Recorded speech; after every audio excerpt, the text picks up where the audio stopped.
je vais te laisser continuer, mais bon, expliquer un peu aux métanautes qui nous suivent et qui sont, alors là, il faut bien le dire, ultra nombreux. Hein, voilà, ça a pété tous les scores. Hein, autant vous dire que là, on a beaucoup de gens connectés. Bah, merci à vous en tout cas. Et donc Thierry, tu nous disais que Oui. pour bien comprendre, deux voilà, choses. il fallait bien comprendre l'implication de certaines entreprises. Oui, d'abord, les multinationales jouent aujourd'hui un rôle dans la politique internationale. Par exemple, le Qatar, c'est pas un État, c'est un truc minuscule. Il y a personne qui habite au Qatar. C'est un désert, c'est rien. Bon. Mais qu'est-ce qu'il y a au Qatar? Il y a une base des États-Unis et il y a un système d'exploitation du gaz qui a été installé là par les Rockefeller il y a quelques années, c'est tout récent, et qui est exploité par ExxonMobil.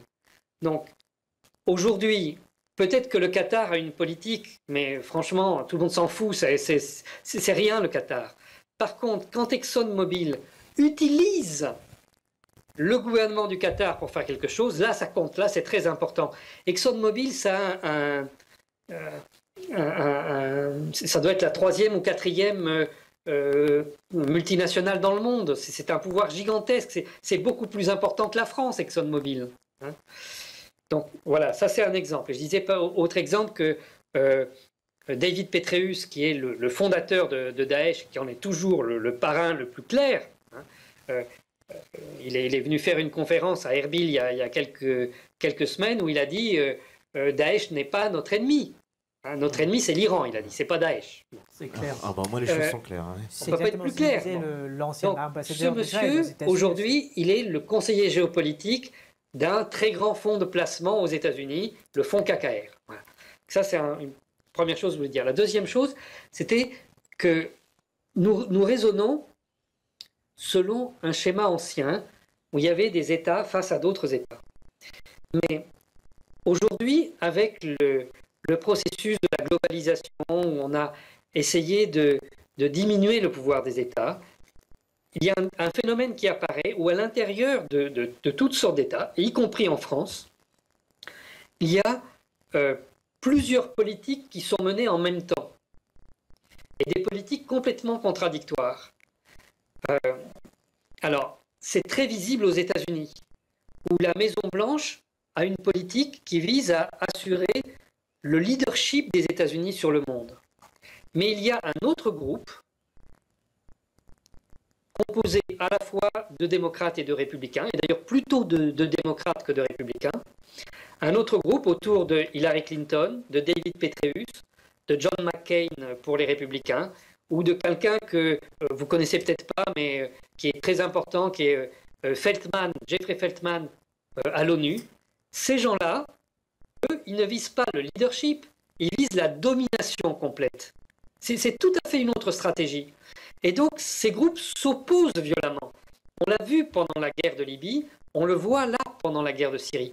Et c'est une chose terrible parce que on peut négocier la paix avec la Maison-Blanche, mais la Maison-Blanche n'a pas les moyens de faire la paix.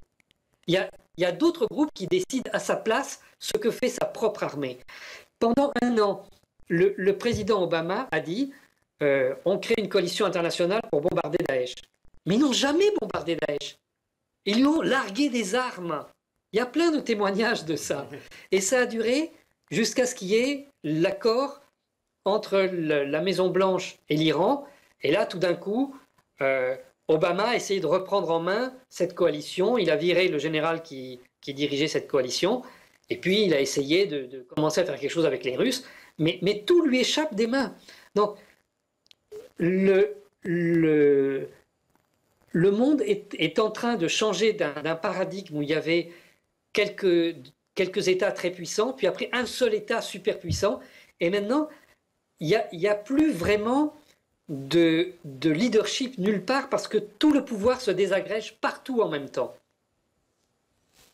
Qu'est-ce que toi tu voulais intervenir, Jean-Loup, justement sur cette affaire? Oui, donc c'est quand Thierry dit que le pouvoir se désagrège partout en même temps, est-ce que tu penses aussi au bloc de l'Organisation de la coopération de Shanghai? Alors, bon, c'est différent là, mais... Ouais, mais le même processus, je veux dire. Non, non. D'abord, bon, pour ce qui est de la Chine, il y a un pouvoir très fort parce que les Chinois sont restés vraiment chinois. Ils sont totalement hermétiques au rêve américain et à toutes ces conneries.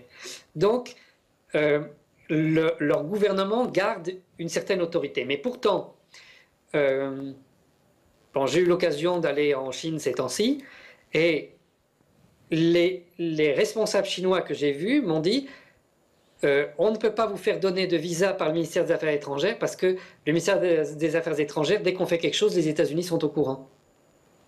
Ouais. C'est quand même incroyable.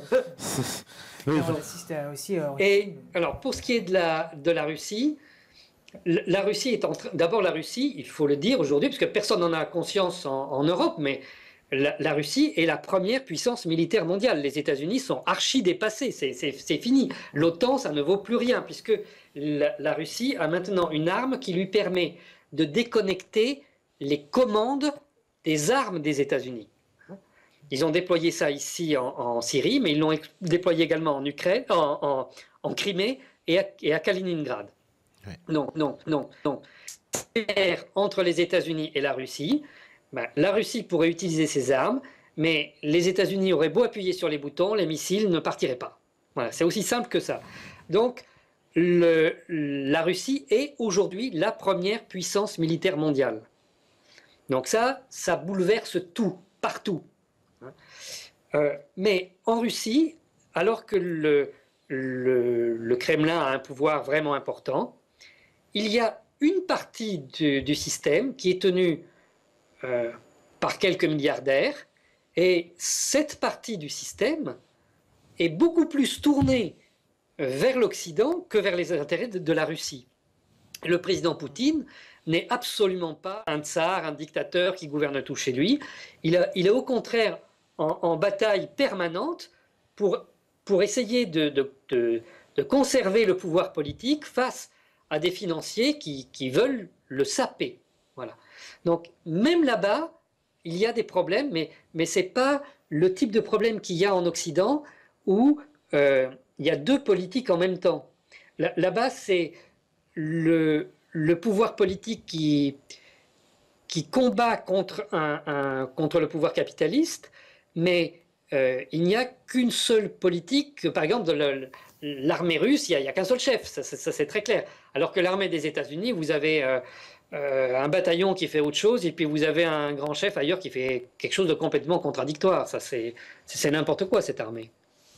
Tu voulais intervenir, par rapport juste à la Chine, il faudrait dire qu'il y avait deux volets de déstabilisation de la Chine, deux volets qui ont toujours été utilisés par les États-Unis pour déstabiliser la Chine. Oui. Et c'est le mouvement de Dalai Lama au Tibet, qui depuis les années 50, le Dalai Lama était un agent de la CIA.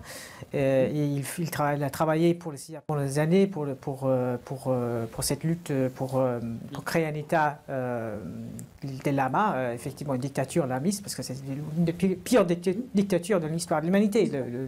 Le Tibet sur la dictature des lamas, c'était affreux.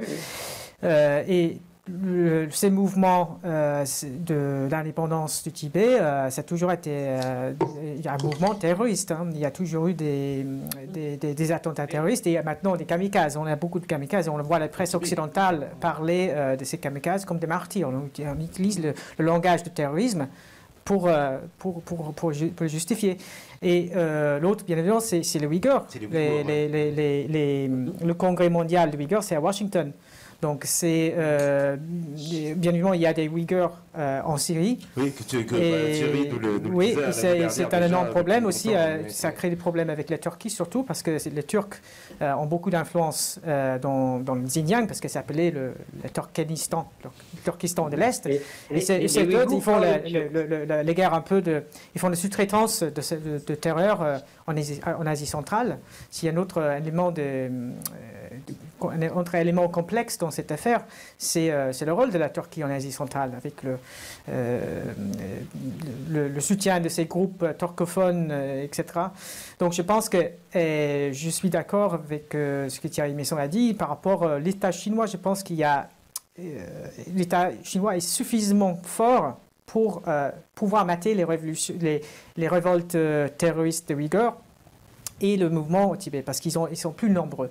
Donc, je pense que là, c'est vraiment l'avantage. On a essayé la révolution colorée aussi, bien évidemment, en Hong Kong, il y a 2 ans. Oui, bon, mais en fait, même pendant le printemps arabe, ce qui est intéressant, c'est qu'à l'époque, l'ambassadeur américain était filmé par quelques activistes, quelques internautes dans les rues. Je ne m'en souviens plus le nom de la ville. C'est une ville en Chine, en tout cas, où les Américains ont essayé de rassembler les gens pour poursuivre le printemps arabe, quoi. Donc c'était assez pathétique de voir l'ambassadeur était là entouré de gens, mais il n'y avait pas trop de gens. On regardait des images diffusées sur peut-être une autre chaîne, peut-être une chaîne américaine, sur le printemps arabe et tout ça. Et on avait l'ambassadeur parmi la foule. Mais je pense que la puissance militaire de la Chine, ce n'est pas à sous-estimer. Et c'est une certitude que maintenant les Russes c'est la première puissance mondiale. Et tous les autres États du monde maintenant veulent acheter des armes russes. Récemment, ils ont signé des contrats énormes avec le Brésil, par exemple. C'était une des raisons pour lesquelles les ONG américains et les réseaux de déstabilisation américaine ont essayé de déstabiliser le Brésil en 2013. On avait Havas, on avait tout ces... Donc, c'est parce qu'il y a un rapprochement, bien évidemment, entre le renseignement brésilien et Moscou. Donc ça se passe un peu partout, parce que quand ils vendent des armes qui sont moins chères, qui sont de meilleure qualité, et même des États clients en Afrique, on a vu récemment Museveni du Ouganda, qui était mis en place par les États-Unis pour servir les intérêts des États-Unis. Maintenant, c'est quelqu'un qui se rapproche beaucoup plus des Russes. Il a dit récemment, il a été décoré par l'État russe, il a dit récemment, bon là, il faut que les Russes interviennent plus en Afrique, c'est-à-dire pour contrecarrer la puissance, l'Africom. Et lui, il est aussi en train de faire beaucoup de travail pour les Chinois en Somalie. C'est-à-dire, là, vous avez en Somalie le Chebab, et bon, avec des liens très, très étroits avec le CIA et le Mossad.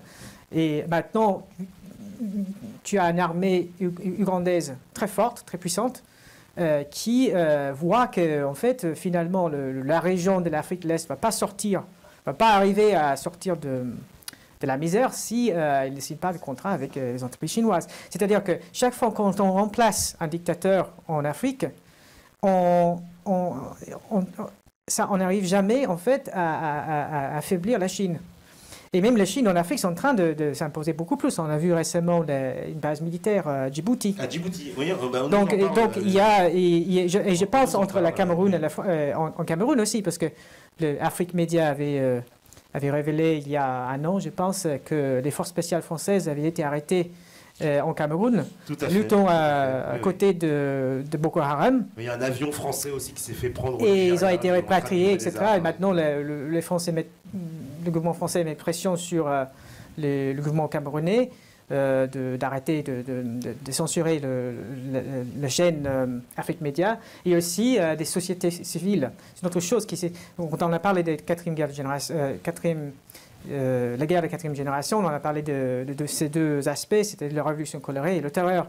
Mais en Afrique, on a maintenant des sociétés civiles partout, pratiquement dans chaque État. Et ce que beaucoup de gens n'ont pas compris pendant le printemps arabe, c'est que tu peux avoir un dictateur qui sert les intérêts des Occidentaux, mais il faut toujours avoir la société civile aussi dans l'opposition qui peut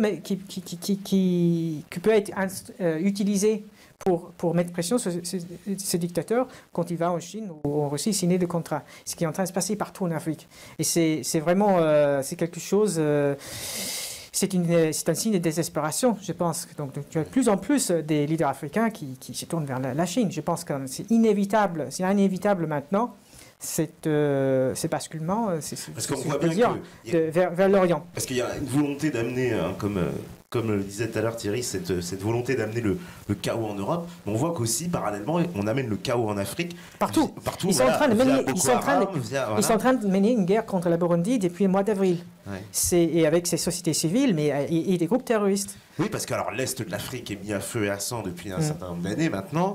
On voit maintenant déstabilisation de l'Afrique centrale avec le Centrafrique, le Tchad, et puis évidemment le cas de la Côte d'Ivoire aussi qui a été très très déstabilisé. Et le Nord Nigeria aussi complètement déstabilisé avec ce groupe aussi apparu qui semble être aussi lui aussi l'émanation d'une force contrôlée par des services de renseignement, puisque voilà, comme tu le précisais, il y a eu des militaires français qui sont fait interpeller au Nord Cameroun. On a eu aussi un avion français qui s'est fait prendre un peu la main dans le sac avec une fausse immatriculation russe. Non, au Nigeria, c'était au Nigeria. C'était Nigeria, mais voilà, il a dû faire un atterrissage d'urgence en fait. Et visiblement, il avait une fausse immatriculation russe. Et puis c'est toujours le russe, ça. Les pauvres Russes, même quand ils font rien, on va leur mettre sur le dos. Et visiblement, c'était un avion qui livrait des armes à Boko Haram. Avec Boko Haram qui a été mis en place par les États-Unis du reste et pas à n'importe quel moment. Parce que jusqu'à présent, c'était essentiellement les sociétés occidentales, anglaises, British Petroleum et états-uniennes qui pompaient le pétrole du Niger. Et il y a eu un renversement de la situation lorsqu'une compagnie nationale chinoise a passé un accord avec l'État du Niger pour exploiter le pétrole du Niger. Mais contrairement aux transnationales capitalistes, les Chinois ont proposé, dans le cadre du partenariat, un prêt pratiquement à taux zéro pour moderniser tout le chemin de fer sur le Niger. Et c'est à ce moment-là qu'est apparu Boko Haram, avec l'objectif, bien évidemment, d'essayer de contrer l'influence chinoise sur cette partie de l'Afrique. Oui, parce qu'en plus, Boko Haram, on le voit, on va dire, très concentré sur le nord du Nigeria, mais ça déborde sur le Cameroun, sur tous les voisins, finalement, qui sont tous en train d'être déstabilisés dans cette région. C'était le même objectif, c'est de déstabiliser. Et on retrouve encore partout les services états-uniens. Je veux dire, si on superpose une carte des conflits et une carte des bases états-uniennes, on trouvera toujours, dans chaque conflit, à l'origine ou un peu en amont, la présence des États-Unis, au travers d'associations, au travers de bases militaires, et qui, en termes d'activité, c'est-à-dire de structuration, d'organisation de mouvements, comme on disait, mouvements sociaux, d'essayer d'exploiter, de diviser les gens sur la base des peuples, sur la base parce qu'il y a toujours un prétexte de religion. Alors, Boko Haram, ce serait une espèce de conflit présenté entre chrétiens et musulmans. On nous présente toujours un peu la religion chiite contre sunnite. Les religions, quelles qu'elles soient, ont toujours servi la division des peuples. Et ça, les capitalistes le savent très bien. Exploiter la religion pour diviser les peuples. En plus, ça est rendu très possible. Alors ça, Thierry, toi, tu contrediras pas, j'imagine, par, on va dire, l'atomisation de la Libye. La Libye qui, aujourd'hui, comme aussi tu nous l'avais anticipé aussi depuis longtemps, tu parlais de somalisation. Oui. C'était le terme, je me rappelle, que tu avais employé en disant que tu voyais une somalisation de la Libye après évidemment la guerre qu'a menée l'OTAN, et c'est exactement ce qui est en train de se passer. Là, on est vraiment dans cette... Alors, il faut se rendre compte qu'actuellement, depuis que la Libye a été prétendument libérée de la Jamaïa arabe libyenne, eh bien, depuis ce moment-là, les 2/3 de la population ont fui le pays. Les 2/3. Voilà. Donc, je pense que ça parle de soi-même. Les gens préféraient avant plutôt qu'avec l'OTAN. Voilà. C'était une des guerres les plus obscènes que j'ai jamais vues. J'étais vraiment choqué par l'absence de manifestations contre cette guerre. Je pense que une des raisons pour laquelle c'est aussi la façon dont les États-Unis sont en train de promouvoir la politique étrangère. C'est-à-dire, ce que j'ai toujours dit sur le printemps arabe, que c'était vendu comme un soulèvement populaire contre un dictateur pro-américain. Ce que j'entendais beaucoup dans même des réseaux, même dans l'Internet un peu. C'est-à-dire, il y a beaucoup de gens pensaient que c'était un soulèvement spontané contre l'exploitation, contre la misère. Bien évidemment, il y avait des misères. On l'a utilisé. C'est ça la stratégie américaine. On utilise la misère comme un atout militaire. Mais le côté d'organisation, préparation du printemps arabe n'était pas du tout compris par beaucoup de gens. Et malgré le fait que les États-Unis c'était tout à fait ouvert, mais quand Lisa Rice avait donné un discours devant AIPAC, American Israeli Public Affairs Committee aux États-Unis, en 2006, où elle a parlé du projet du nouvel Moyen-Orient et le projet de démocratisation. Elle avait dit à l'époque que George Bush avait changé la politique. Il avait donné un discours où il disait bon, on change la politique, c'est-à-dire maintenant. Parce que l'hypothèse étant que les États-Unis ont été frappés en 11 septembre par des extrémistes, donc si on n'arrive pas à démocratiser le Moyen-Orient, les Arabes vont nous attaquer. D'accord, donc il avait changé la politique, c'est-à-dire on va avoir une démocratisation de l'Afrique du Nord et du Moyen-Orient. Et c'était présenté vraiment comme quelque chose de populaire, voilà, les masses qui se...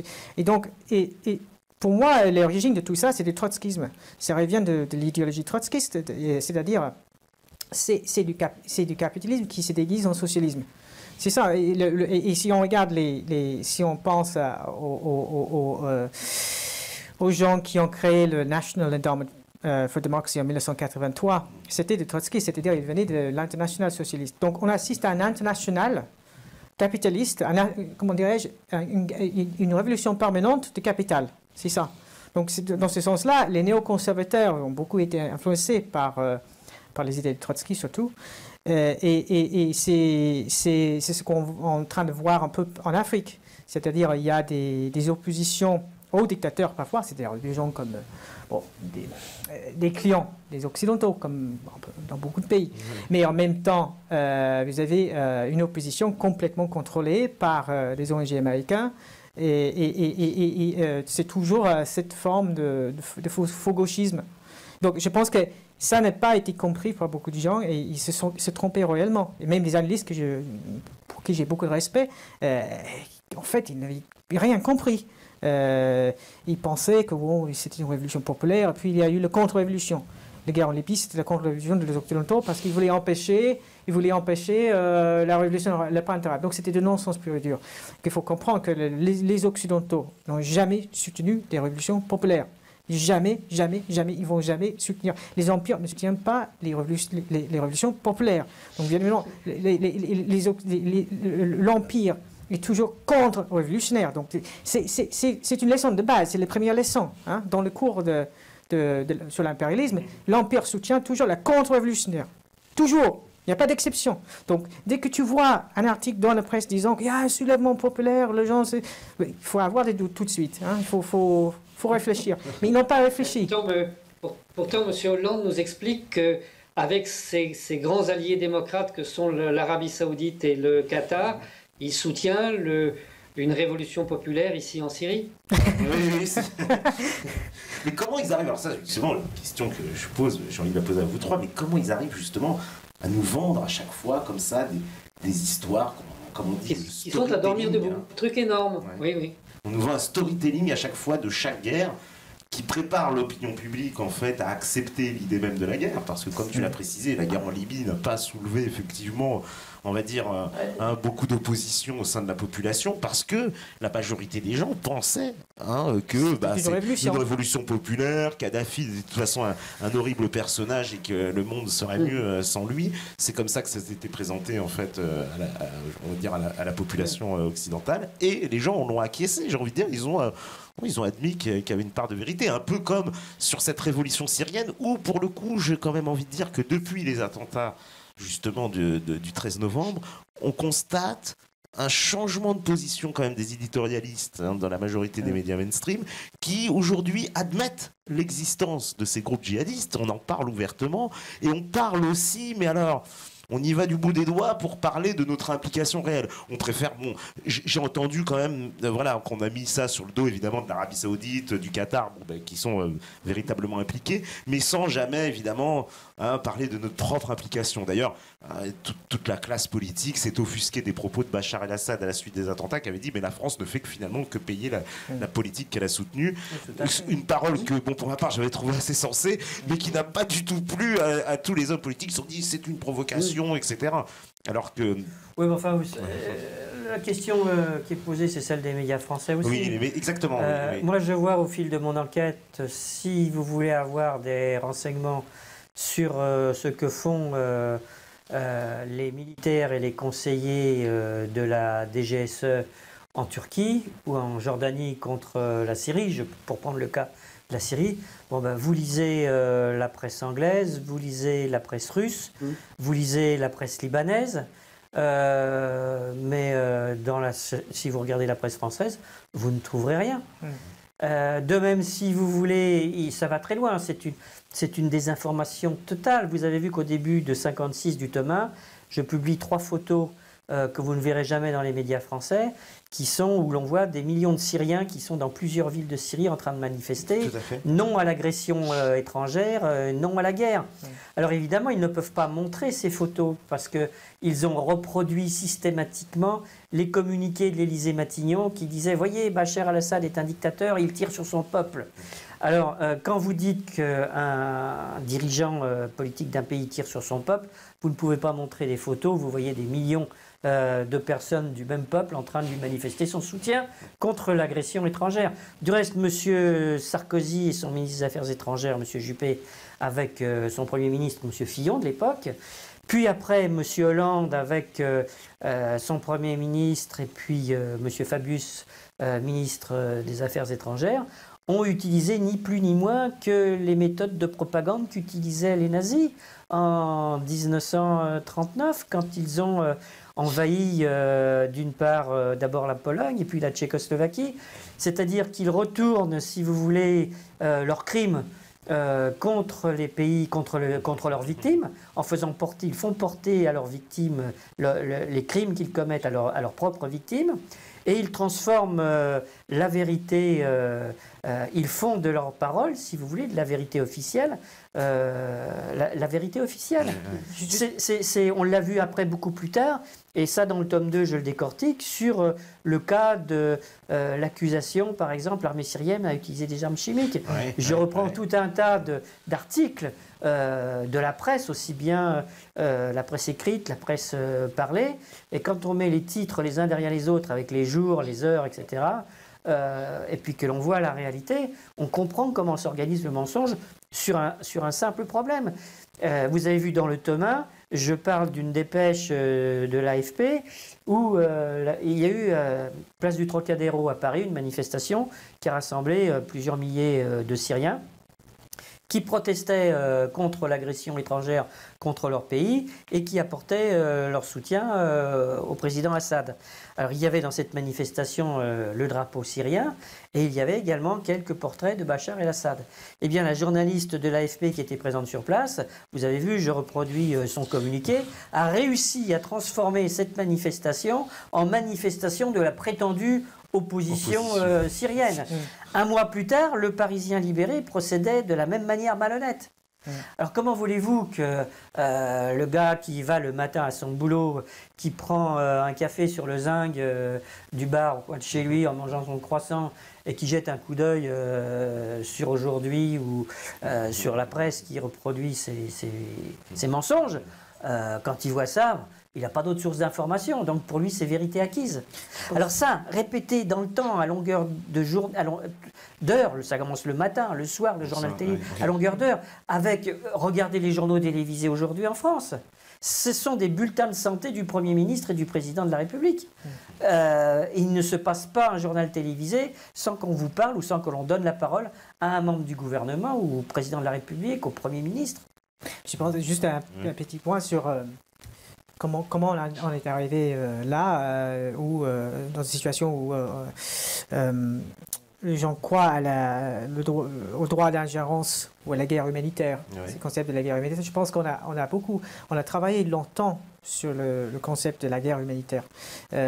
Si on pense au conflit de Rwanda, par exemple, en 1991, a commencé une invasion de Rwanda par des rebelles soutenus par les États-Unis, des rebelles qui étaient hébergés, les rebelles de Paul Kagame soutenus par les militaires américains, qui ont détruit le pays, etc. et blâmer tout à l'autre côté. C'est-à-dire le Hutu étaient des gens qui étaient blâmés pour le conflit. Mais ce que je voulais dire, c'est que dans ces conflits, on a sacralisé ces conflits dans les médias. C'est-à-dire que le problème Rwanda, il ne faut pas que ça se reproduise. On ne parle plus jamais ça. Donc il y a cette idéologie, bien évidemment, ça vient des réseaux de gens comme Bernard Lévy et tout ça. Plus jamais ça. Et on a vu la même chose en Yougoslavie. Donc je pense qu'on et c'était le Rwanda qui était l'origine en fait de la doctrine de la responsabilité de protéger. C'était Kofi Annan qui travaillait sur ce dossier. Donc, il y a un mouvement en France à interdire toute enquête de Rwanda, de ce qui se passait au Rwanda. Donc, on a vu comme les médias ont traité Charles Onana n'a jamais été invité à la télévision française. Le plus grand expert de Rwanda n'a jamais été invité à la télévision. Il est traité comme on l'appelle négationniste. Pierre Péan aussi a été appelé négationniste par Libération. Donc, on travaille beaucoup sur... il y a toute une guerre psychologique sur les guerres de passé. Et je pense que c'est une des raisons pour lesquelles les gens ont vraiment peur. Et c'est très bien réussi, en fait. Chaque fois, il ne faut pas que ce soit un autre Rwanda. Donc, il faut faire quelque chose. Et bon... Il faut comprendre ce qui est en train de se passer tout le temps. Tout le temps, c'est toujours une guerre de procuration, c'est toujours des rebelles. L'Empire adore les rebelles, mais déteste les révolutionnaires. C'est la différence. Un rebelle, c'est quelqu'un comme Franco. Franco était un rebelle. C'est une rébellion en Espagne contre la République. Et moi, j'entends, combien de temps j'ai entendu à la radio ou j'ai vu à la télévision les gens comparant la guerre en Syrie avec les guerres en Espagne. Et là, et après, c'était mutatis mutandis. C'est-à-dire que là, il faut dire que bon, c'est un peu différent. C'est-à-dire que il faut changer le rôle, mais quand même, c'est comme en Espagne. C'est n'importe quoi. En Europe, en fait, on n'a plus d'intellectuels à l'université. On n'a que des crétins qui enseignent, qui donnent des cours et qui comprennent rien de l'histoire. C'est manque de connaissances historiques parmi les journalistes. Parmi les journalistes arrivent dans les pays, je l'ai vu quand j'ai regardé les guerres en Libye, les journalistes de Sky News, il y avait un crétin qui parlait avec moi, c'était n'importe quoi, c'était vraiment, je me suis dit, cet homme-là, il ne sait pas où il est, il ne sait pas ce qui se passe, il n'est rien du tout. Et c'est ce type de personnes qu'on envoie dans ces conflits. C'est assez jeune, pas expérimenté, et pas du tout formé, mais bon, il y a un bourrage de crâne, en tout cas dans les écoles de journalisme. Et c'est ça aussi, donc les gens ne sont pas du tout capables de réfléchir. Et ici on arrive, quand j'étais en Syrie en 2011, je suis arrivé un mois après le début du conflit, et on peut arriver dans un pays, et si on parle qu'avec les gens qui n'aiment pas Bachar al-Assad, on peut partir pensant que oui, c'est vrai ce que le média raconte. Quand j'étais dans un hôtel, j'étais à l'hôtel de Belhamas, j'ai regardé les BBC. Juste pour te dire aussi qu'il n'y avait pas de censure de médias. J'étais sur Facebook, on était un peu... Je lisais Le Monde, il n'y avait pas... Alors qu'en France, c'était difficile d'avoir l'information sur la Syrie. Mais on pourrait, si on parle avec des gens qui sont opposés à Assad, j'ai parlé avec pas mal de jeunes qui étaient proches de frères musulmans, qui soutenaient les frères musulmans, et qui regardaient que les médias des occidentaux. Il y a le BBC, Al Jazeera surtout, et qui était très très influencé par tout ça. Mais on pourrait partir du pays avec les mêmes impressions que, c'est-à-dire, oui, Bachar al-Assad, c'est parce qu'il y a son portrait partout, et voilà, donc c'est une dictature. Donc, c'est-à-dire que si on n'a pas les connaissances du contexte du conflit et les connaissances historiques, les journalistes, ils arrivent, ils sont accompagnés par tout un réseau de renseignements pour leur protection, etc. Et ils projettent leurs propres préjugés à leur reportage. Vision de la situation et puis... Je pense qu'il faut aussi se poser une question, pourquoi nous-mêmes, nous croyons des bêtises? Parce que y a des phénomènes, on dit toujours que c'est la faute des journalistes qui répètent des âneries et qui nous bourrent le crâne. Mais d'abord, s'il y a quelques journalistes qu'on envoie sur les zones de guerre et qui, eux, sont des manipulateurs professionnels, la grande majorité des journalistes, ce sont des gens comme nous. Donc pourquoi est-ce qu'ils croient des bêtises et qu'ils essayent de nous y faire adhérer? Et pourquoi nous, alors que à certains moments nous avons des éléments qui nous montrent que quelque chose ne va pas, pourtant nous croyons ce qu'on nous dit? Moi je me pose cette question parce que par exemple je me souviens que quand, bon je suis un peu plus vieux peut-être que vous, mais quand François Mitterrand a été élu la première fois, j'ai voté pour lui. Mais à ce moment-là, je n'avais pas d'expérience politique, je ne savais pas les choses, etc. Bon, j'étais séduit par son discours et tout. Mais quand il s'est représenté la deuxième fois, je l'avais déjà approché, j'avais déjà travaillé pour lui, je savais qui c'était. Et pourtant, j'ai voté pour lui une deuxième fois. Pourquoi j'ai fait ça? Je suis incapable de me le dire aujourd'hui. Et immédiatement, ça a été l'affaire au Rwanda, ça a été tout un tas d'autres choses. Hein. Je me suis dit, mais pourquoi? Qu'est-ce qui fait que, alors que je savais qui était cet homme, je connaissais son passé, son rôle à Vichy, etc., même si le public ne le connaissait pas, mais moi je connaissais tout ça, pourquoi j'ai voté pour lui? Et je pense que souvent, on se laisse convaincre simplement parce qu'on suit un mouvement général et qu'on n'a pas confiance en soi-même, en fait. C'est très difficile de se dresser contre la quasi-totalité des gens autour de nous. Oui, parce que c'est vrai que immédiatement on passe on est un peu un paria. Après, on a inventé tout un tas de termes aujourd'hui, complotistes, conspirationnistes, oui, etc. Oui. Donc, qui sont un peu des sortes de tasers idéologiques, on pourrait appeler ça comme ça, qui courent à toute forme de débat, toute forme de questionnement, puisque finalement les gens qu'on appelle souvent complotistes ou conspirationnistes sont des gens qui posent des questions et qui demandent des réponses souvent à des faits établis, quoi. Voilà, ni plus ni moins. Mais je reprends cet exemple de François Mitterrand, parce que j'ai revoté pour lui la deuxième fois, j'ai travaillé avec lui après. Je savais qui c'était et j'étais toujours fasciné. Ce type était tellement... je ne sais pas comment dire, moi il me fascinait et pourtant je savais qui c'était. Pourquoi j'ai accepté ça? Je ne sais pas. Ça c'est intéressant effectivement. Alors il y a une question parce que là il faut que je prenne aussi les questions du public parce qu'il y en a beaucoup. Alors on a répondu à beaucoup de questions hein, sans le vouloir au cours de l'entrevue, en particulier où beaucoup de gens demandaient justement l'application sur la Chine et justement sur les origines de Daesh. Donc je pense qu'on a répondu à leurs questions. Mais il y a une question qui revient souvent, justement, là elle s'adresse à toi Thierry, c'est la situation actuelle par rapport aux opérations militaires que mène la Russie. Est-ce que, puisqu'on vit une espèce de, j'ai envie de dire, de guerre de l'information, puisque d'un côté on a des médias occidentaux qui nous disent cette opération est un échec, c'est n'importe quoi, les Russes y frappent apparemment dans le vent, ou alors les mauvais rebelles, hein, voilà, on nous a souvent dit ça, ils frappent les mauvaises personnes. Qu'en est-il réellement Alors d'abord, ce qui caractérise les opérations militaires aujourd'hui, c'est que la Russie a déployé donc une arme nouvelle qui lui permet non pas de brouiller, mais de déconnecter les communications et les commandes de l'OTAN. Donc cette arme a été déployée dans un rayon de 300 km alentour de l'attaqué, c'est-à-dire la partie méditerranéenne de la Syrie, mais débordant légèrement au nord de la Syrie et incluant la base d'Incirlik en Turquie, c'est-à-dire la plus grande base de l'OTAN dans cette région. Et donc, l'OTAN ne sait pas du tout ce qui se passe dans cette zone de 300 km de rayon. Et bien évidemment, la Russie tient à conserver cet avantage et ne communique pas sur les opérations militaires, et l'armée syrienne ne communique pas sur les opérations militaires qui ont lieu depuis maintenant 2 mois dans cette zone-là.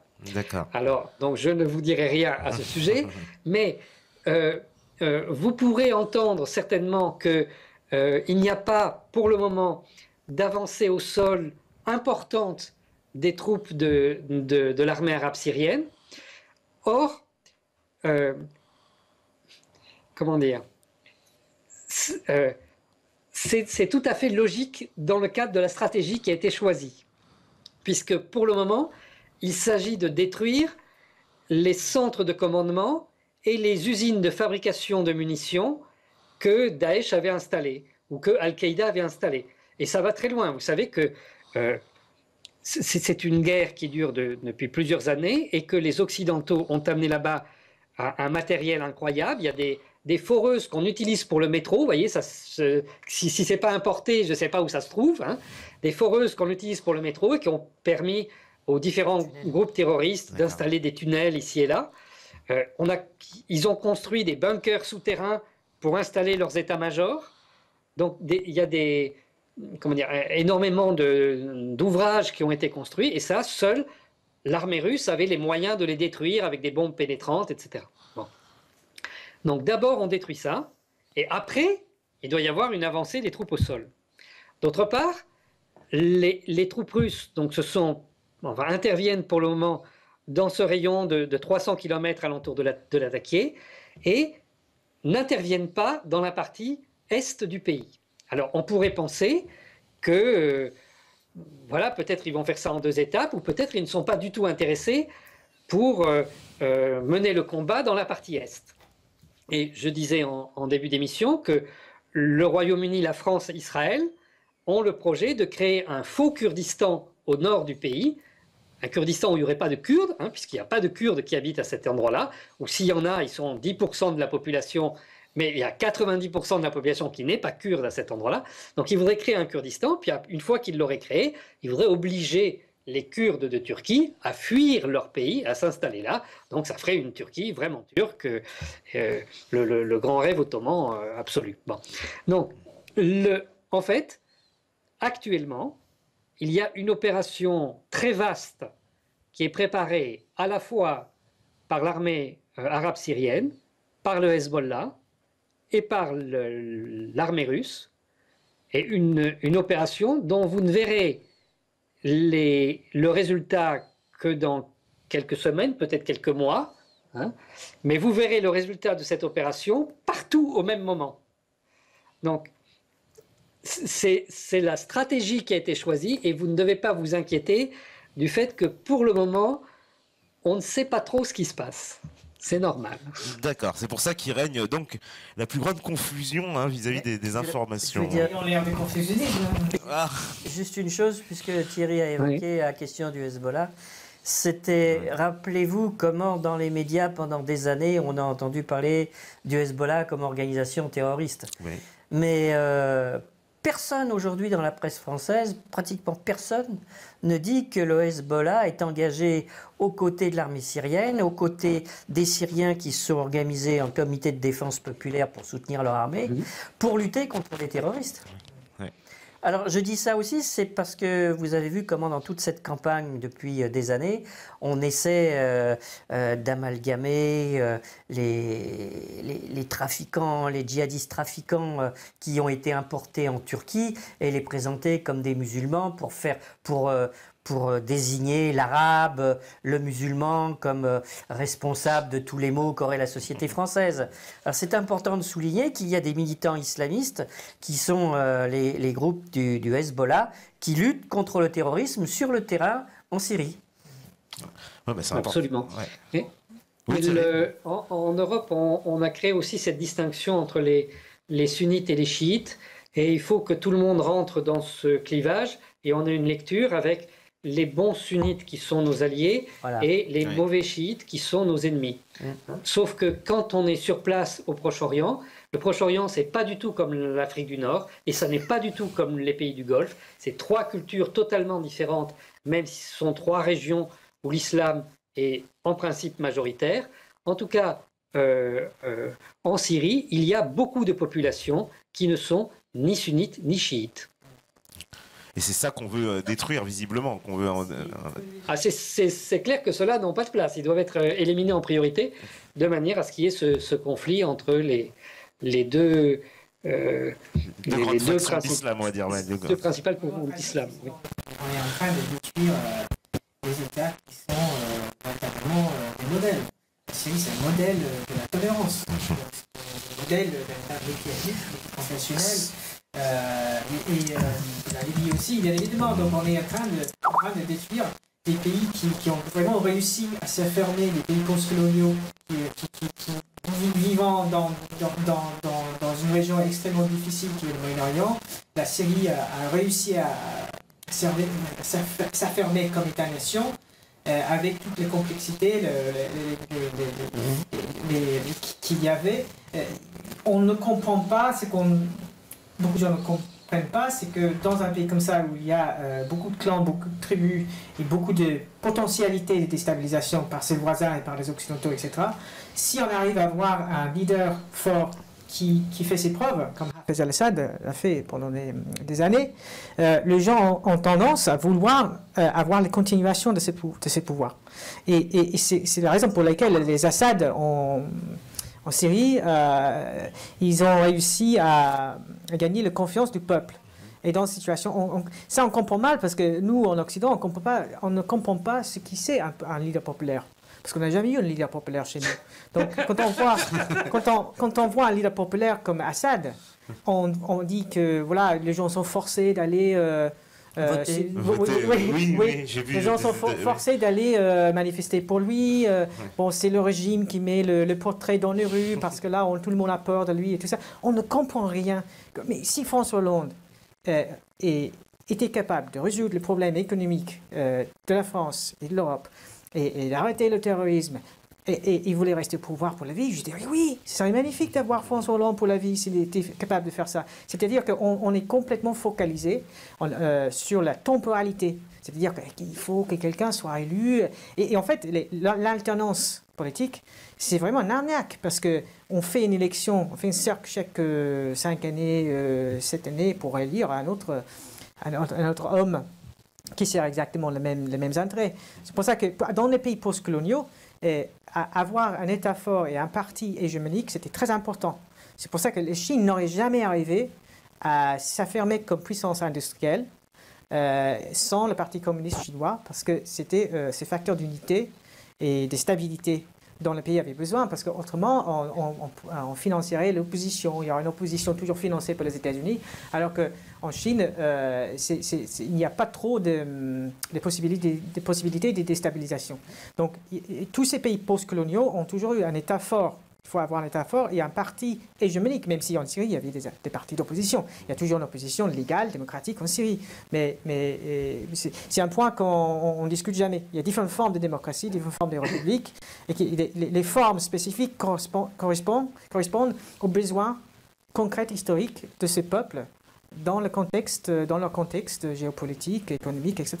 C'est ça, il n'y a aucune complexité en fait dans l'analyse en Europe quand on parle des pays comme la Syrie. C'est ça le problème. Ouais. Tu voulais dire quelque chose, Thierry ? Oui.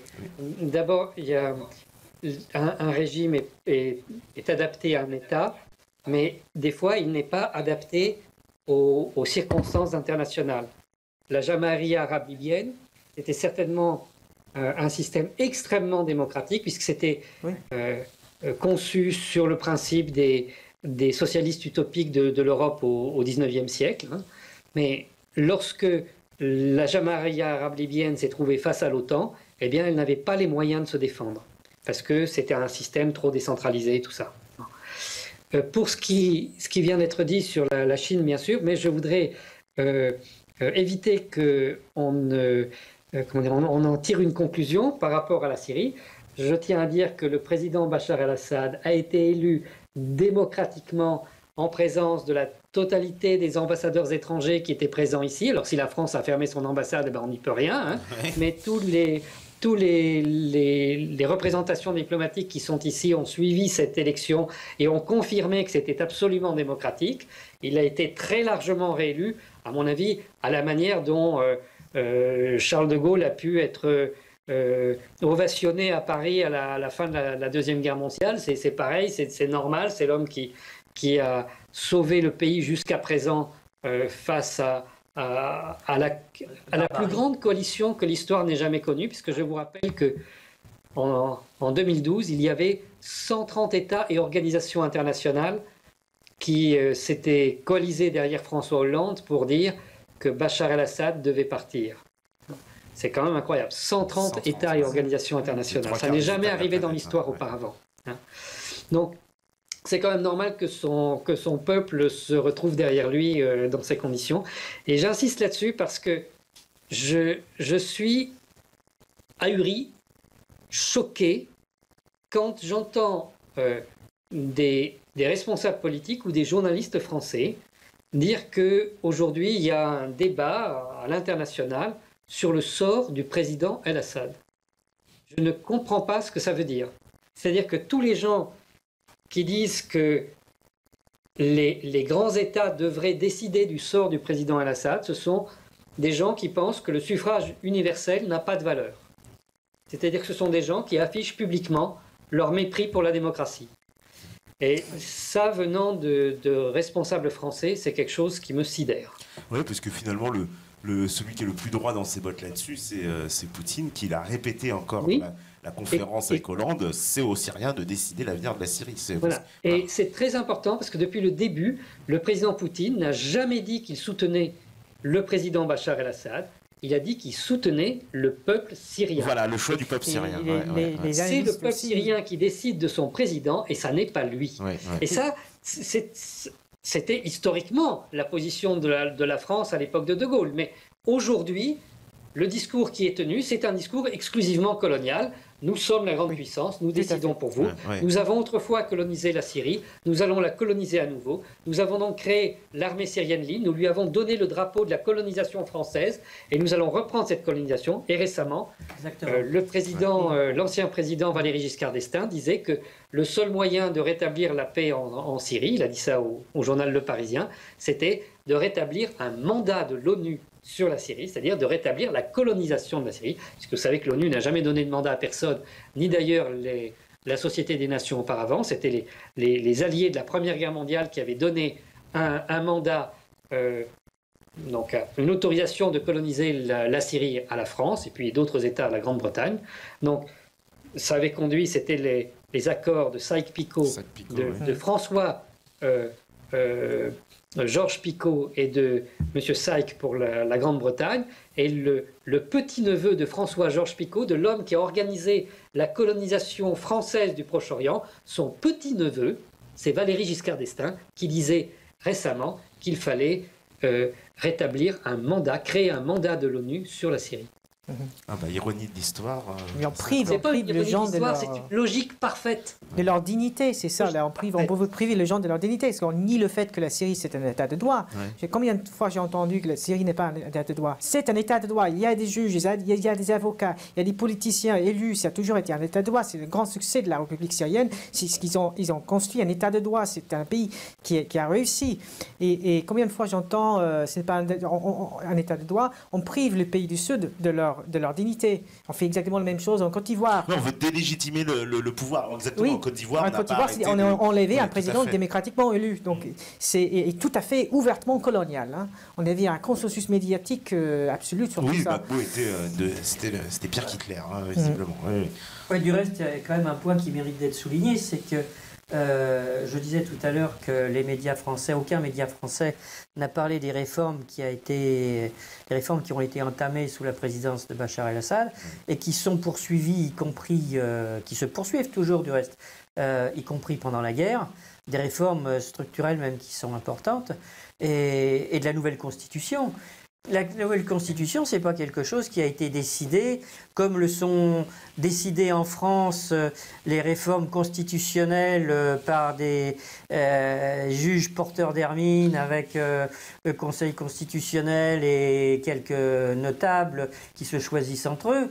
La constitution syrienne a été débattue malgré la guerre dans tout le pays, dans les universités, dans les campagnes, dans les usines, partout où c'était possible.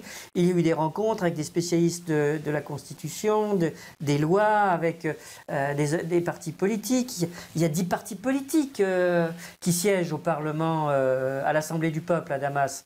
Donc, et cette nouvelle Constitution, du reste, il est intéressant de souligner que par certains aspects, elle est beaucoup plus démocratique que la Constitution française, puisque je vais prendre deux articles de loi de cette Constitution. Un qui dit déjà que le mandat des députés est de 4 ans, et un autre article qui, lui, à mon avis, est très important et qui fait que les parlementaires français qui tenaient ces propos, et les dirigeants politiques et les journalistes qui tiennent ce propos feraient bien de se renseigner avant de parler, c'est qu'il y a un article de la nouvelle Constitution qui prévoit que pour 40%, les députés doivent représenter à l'Assemblée du peuple la classe ouvrière, c'est-à-dire les ouvriers, les paysans, tous ceux qui participent à la transformation directe de la matière première, et pour 50%, intellectuels, professions libérales, fonctionnaires.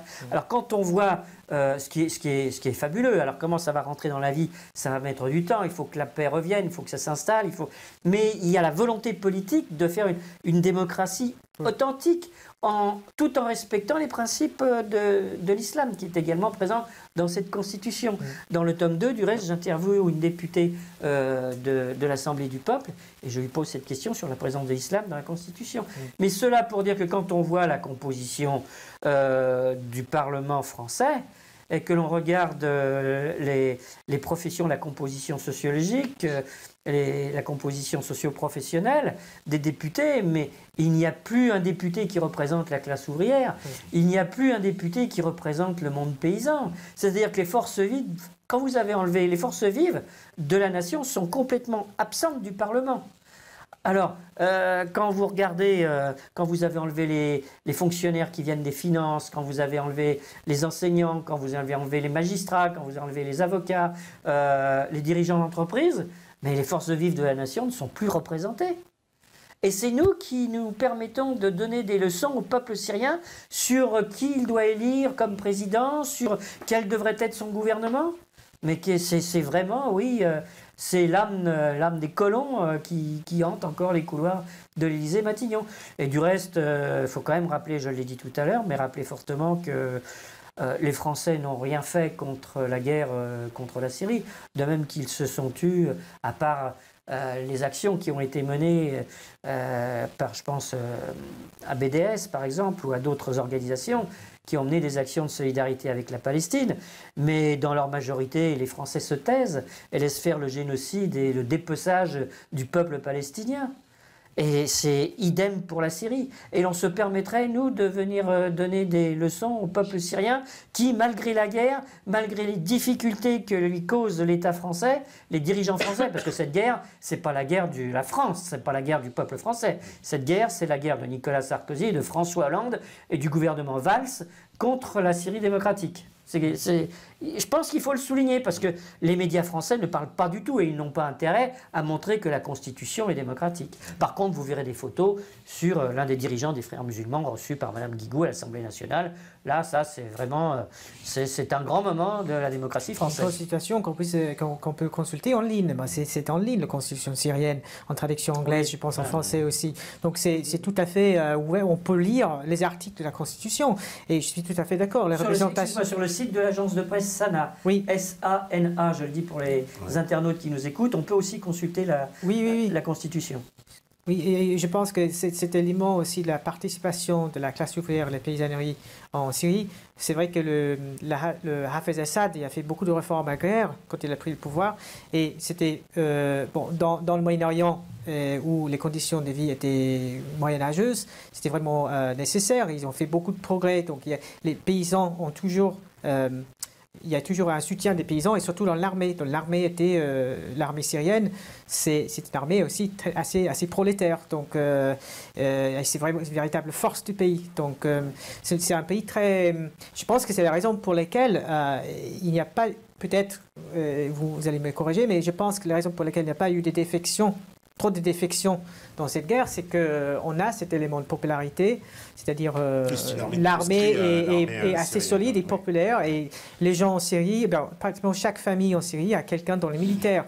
Donc quand on voit le mensonge obscène diffusé par les médias occidentaux sur la Syrie, c'est vraiment n'importe quoi. Il y a des soldats, pratiquement de chaque famille. Il y a des familles où il y a deux, trois garçons et même les filles dans l'armée. Aussi, il faut parler des droits de femmes, parce que quand on parle de droits de femmes, Syrie, les femmes, ils ont tous les droits, et même si je dirais que les femmes sont mieux respectées en Syrie. Au plan juridique, les femmes ont eu l'égalité juridique bien avant les Français. Oui, mais c'est sûr, c'est sûr. Oui. Ils sont mieux respectés en Syrie aussi, parce qu'on a un respect pour... et on voit la diversité, c'est-à-dire les femmes non voilées, il y a des femmes non voilées, il y a des femmes qui peuvent se voiler s'ils veulent aussi. Donc, tout ça, c'est... Pas pour rien que la Syrie a le surnom de cœur de paix du Moyen-Orient. Oui, ouais. Et je voulais te demander, toi justement, qui a une bonne connaissance aussi du monde anglo-saxon, est-ce que dans le monde anglo-saxon, bon, j'imagine qu'il est soumis à la même propagande, à peu de choses près hein, que ce qu'on vit en France, mais est-ce qu'il y a une plus grande liberté de parole? Est-ce qu'il y a aussi plus de conscience de la situation? Parce que moi, quand j'entends les dirigeants américains qui s'expriment souvent sur la Syrie, ils sont quand même... Je les trouve plus francs que nos dirigeants français. En tout cas, ils affichent un peu plus leurs intentions. Quoi. Je dirais oui et non. Oui, d'accord. Oui, dans le sens où, si je ne me trompe pas, on ne peut pas être enfermé, emprisonné aux États-Unis si on a des questions sur le Shoah. Si on a écrit quelque chose sur le Shoah qui n'est pas officiel ou quoi que ce soit, s'il y a des problèmes avec ça, je pense qu'on ne peut pas être emprisonné. Alors qu'en France, on peut. Mais généralement, non.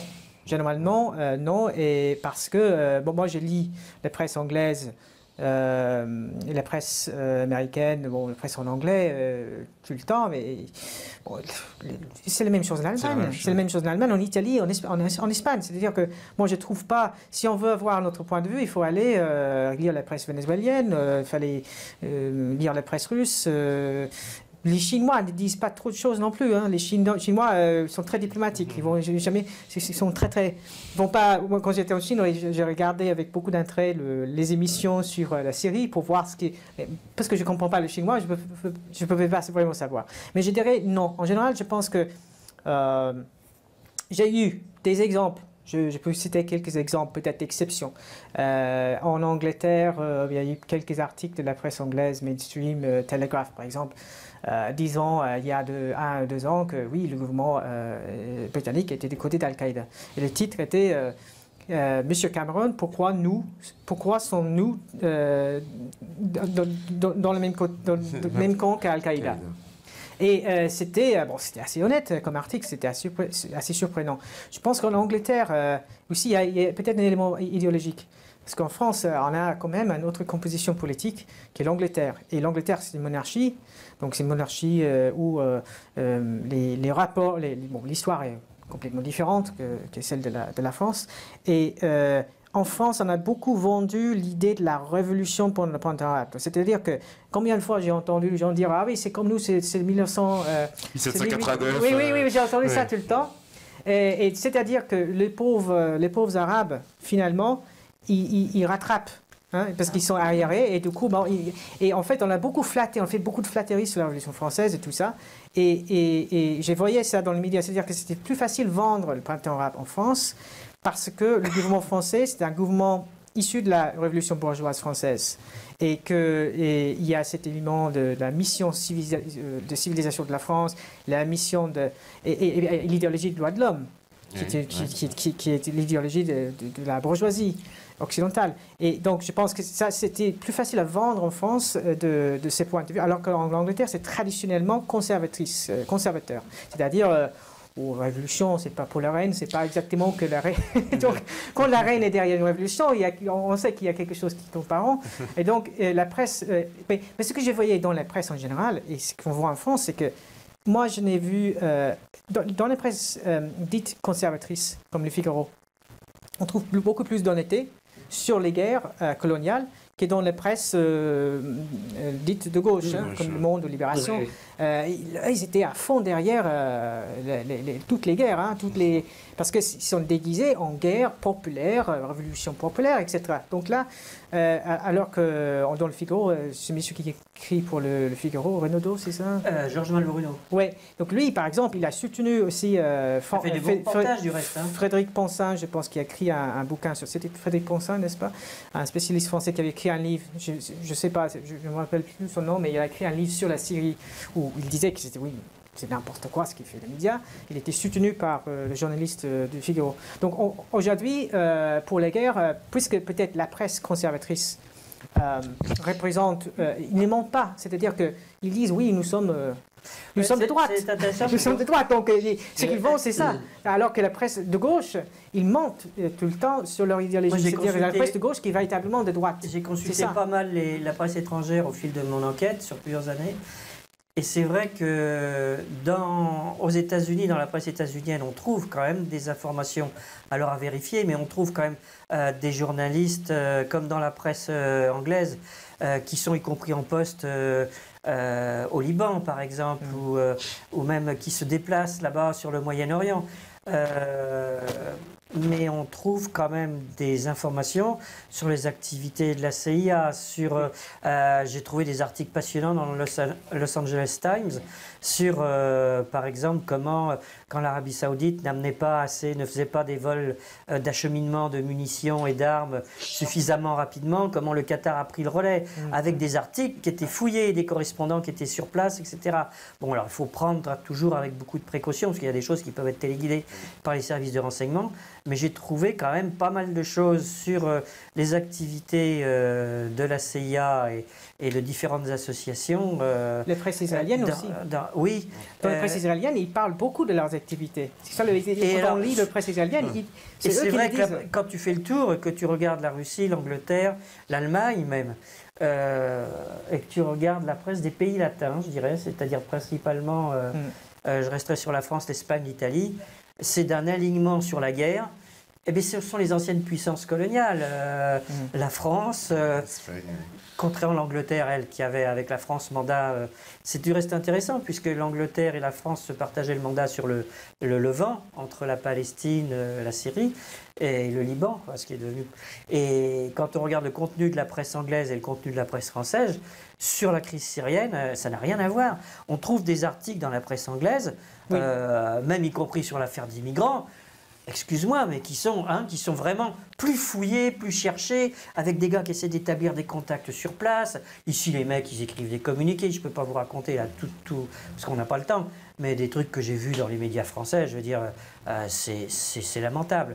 Il n'y a pas de curiosité, il n'y a pas... Alors c'est vrai que les gars sont pris toujours par le temps. Alors l'excuse, c'est de dire, oui, mais l'information va très vite, etc. Bon, dans ce cas-là, on change de métier, puis on va travailler dans les caisses de retraite. Je veux dire, au bout d'un moment... La ligne éditoriale, c'est toujours pareil quand même. Les Guardian en Angleterre, même s'ils ont publié pas mal d'articles un peu plus petits.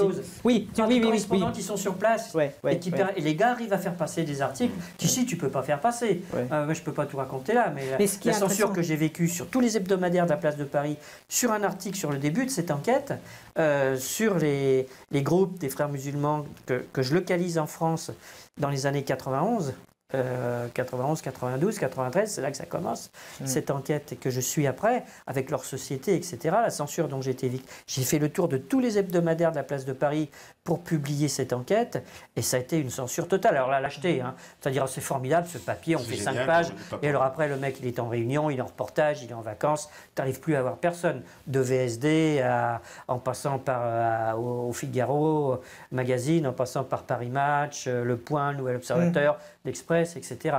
Et à l'époque, j'ai publié sur 5 pages, c'est le seul journal qui a publié l'enquête sur des réseaux intégristes dans l'Humanité Dimanche. Mais après avoir fait le tour de tous les hebdomadaires de la place de Paris. Donc ça, c'est pour donner un exemple. Puis il y a quelque chose aussi qui pèse sur la désinformation en France. C'est que quand tu regardes la presse en Angleterre, en Allemagne, en Russie, par exemple, pour sortir à ces pays-là, dans ces pays, la presse n'a pratiquement aucune aide de l'État. Elle a ou des aides sporadiques, mais elle n'a aucune aide de l'État. Par contre, tu trouves dans ces pays-là plusieurs titres qui ont plusieurs millions de lecteurs. En France, que ce soit l'Angleterre, que ce soit l'Allemagne, que ce soit la Fédération de Russie, tu as des titres qui tirent à plusieurs millions d'exemplaires.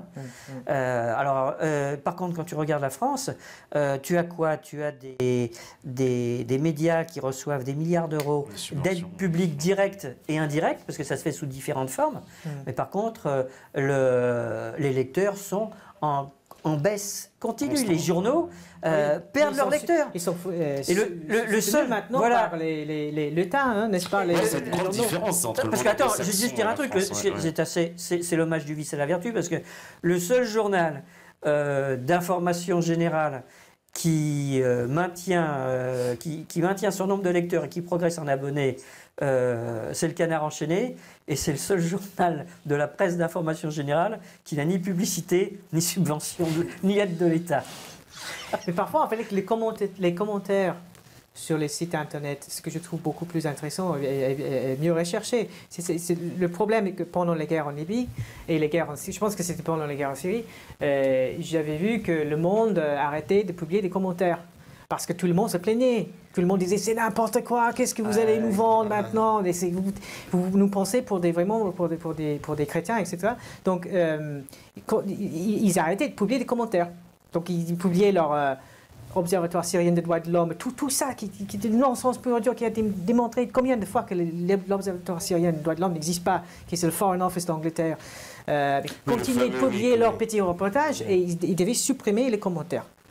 On est arrivé à ces stades-là où en fait les commentaires sont beaucoup plus intéressants que les articles et mieux informés et recherchés. Du reste, je veux dire, par exemple, on trouve des fois dans le Canard enchaîné des informations importantes sur l'agression contre la Syrie, dont la presse n'a pratiquement pas parlé.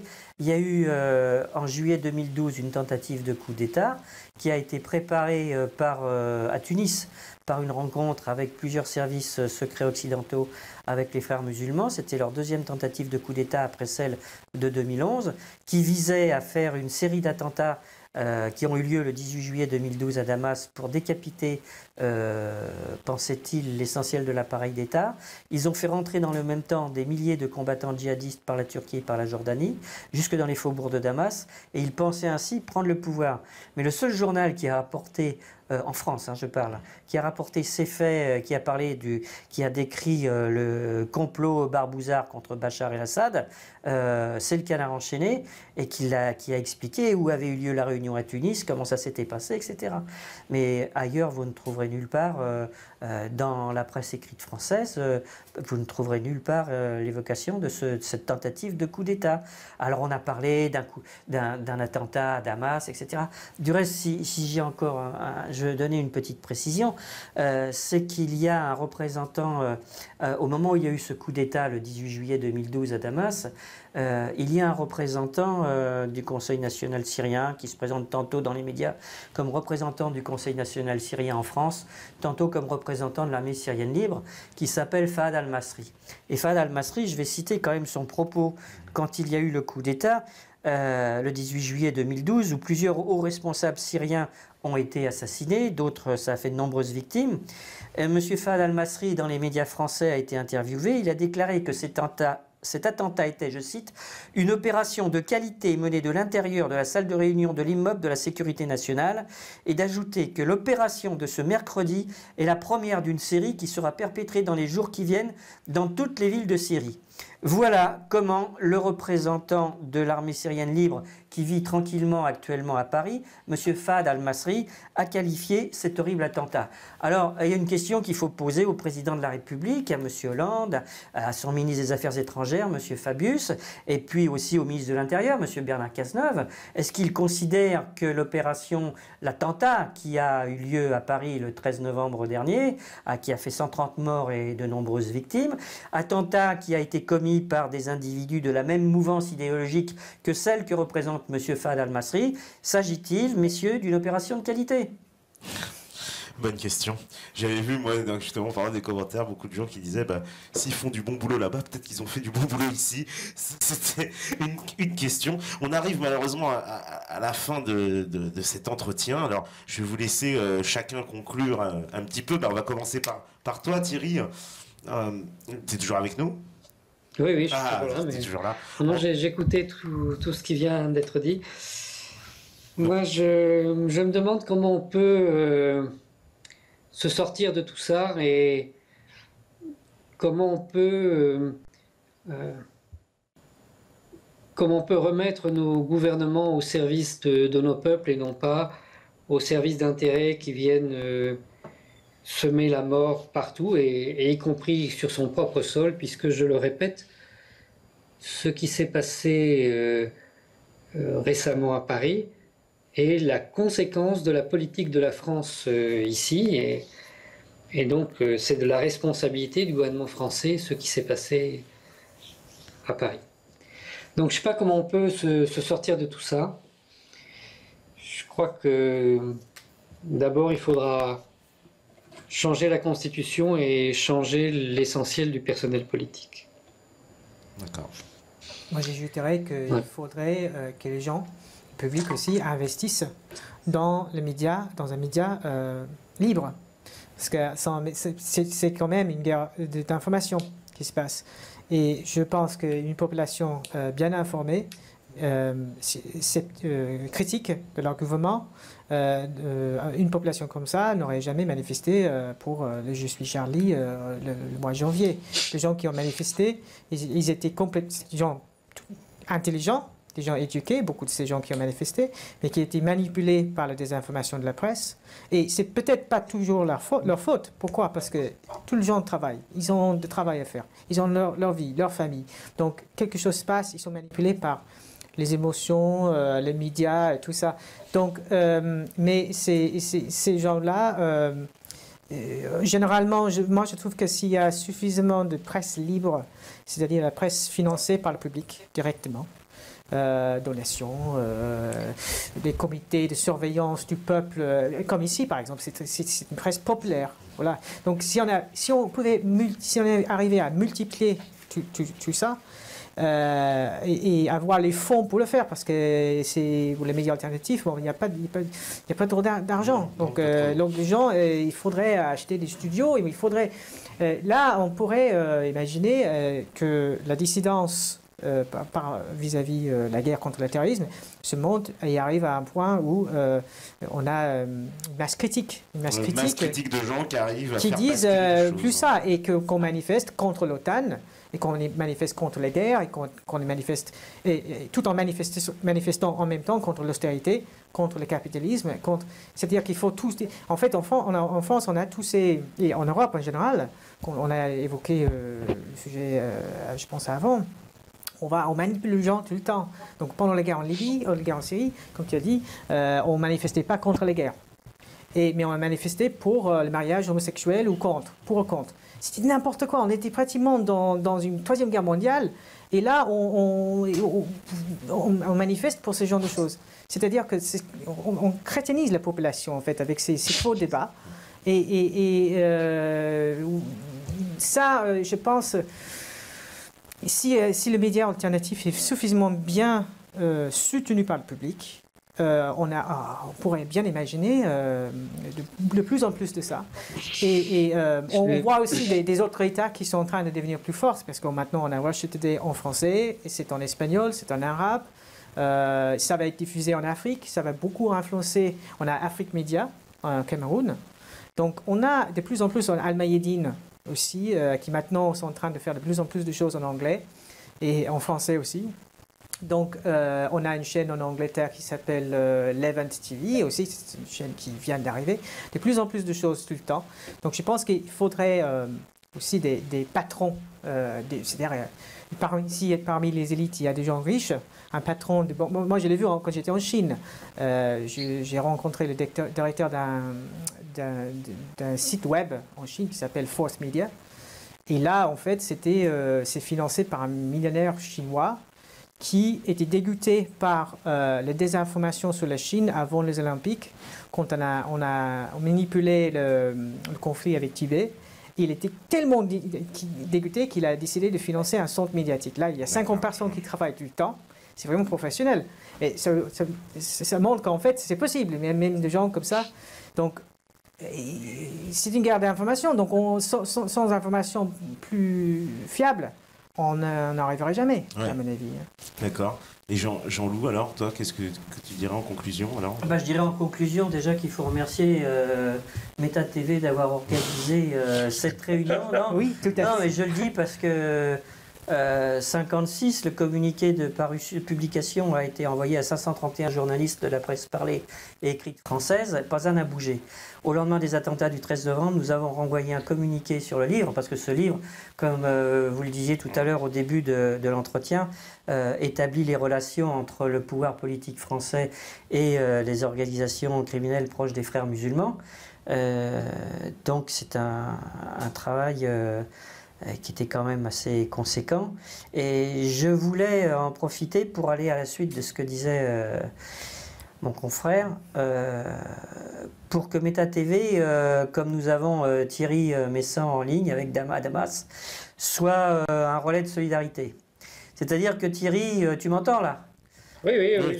Voilà Thierry, je voulais te dire qu'en hommage aux 37 journalistes syriens qui ont été assassinés par des groupes de la prétendue opposition syrienne entre 2011 et 2014, journalistes auxquels mon travail est dédié, avec ma maison d'édition, la société IS Édition et moi-même, nous avons décidé de donner les droits de reproduction, droits d'auteur, etc. à une maison d'édition syrienne pour qu'ils puissent avoir le livre 56 qui démonte la partie, comment les frères musulmans ont procédé en Occident ici et qui explique aussi qui sont vraiment ces personnages. Et nous sommes donc à la recherche d'un éditeur en Syrie à qui nous céderions les droits. Et si tu peux être notre intermédiaire et notre ambassadeur, eh bien écoute, la balle est dans ton camp.